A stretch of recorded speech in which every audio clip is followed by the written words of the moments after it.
রাগ হয়েন না কিন্তু আমার কথায়।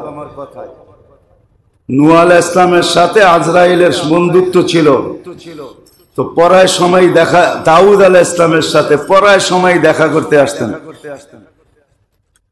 তো আসলেই উনি জিজ্ঞাসা করতেন, আযায়েরান আও কাবেজান, আমারে নিতে আসছেন না সাক্ষাৎ করতে আসছেন?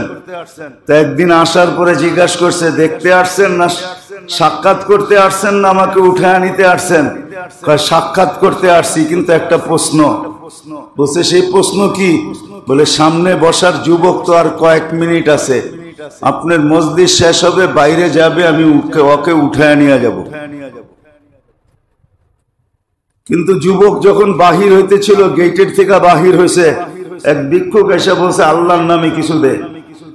তো জেবে হাত দিছে, যা ছিল সব দিয়া দিছে, গনেও নাই। ভিক্ষুক দোয়া দিছে, হাত উঠে, আল্লাহ তোর হায়াতে বরকত দে।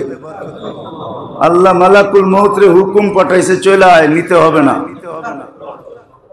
তো 2-3 দিন পরে, পরের দিন আবার গেছে যুবক। মজলিস হইতো ডেলি, আল্লাহ রসুলও মজলিস করতেন ডেলি, সাহাবাদেরকে নিয়ে বসতেন, সকাল দুপুর বিকাল সন্ধ্যা।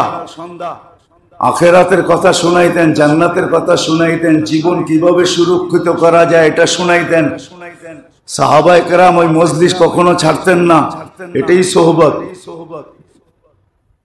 পরের দিন যুবক আসছে, 2-3 দিন পরে মালাকুল মউত আসছে, সালাম দিয়া বলছে, আযায়েরান আও কাবেজান, উঠাইতে আসছেন না সাক্ষাৎ করতে?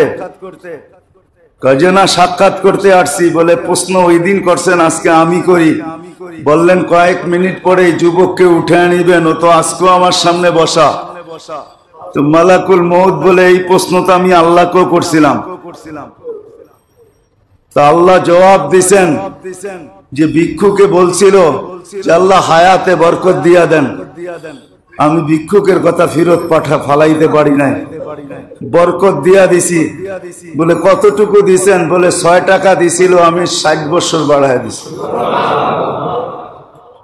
রাগ হয়েন না, পায়ে হাত রাখি, পায়ে হাত রাখি, রাগ হয়েন না।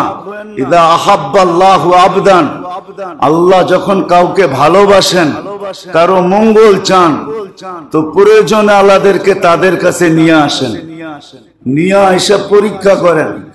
প্রয়োজন আল্লাহকে আপনার কাছে নিয়ে যাবে, দেখবে আপনি করেনটা কি। আপনি যদি ধিক্কার দিয়া দেন, তাহলে উপর থেকে ধিক্কারের ফয়সালা হয়। আল্লাহ নেওয়ার অনেক রাস্তা আছে, ওইটাই নিছে।